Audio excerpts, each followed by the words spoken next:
Besok kita akan melihat super moon, di mana posisi bulan dalam kondisi perigi, di mana bulan akan terlihat 30% lebih besar dari biasanya.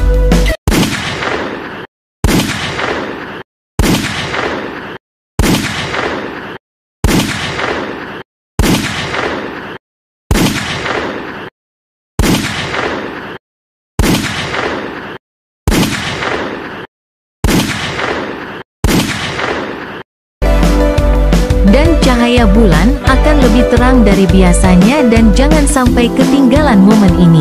Besok saya akan rekap beberapa tangkapan foto bulan jika langit cerah. Oke, mungkin segitu saja penjelasan dari saya. Sampai jumpa di video selanjutnya.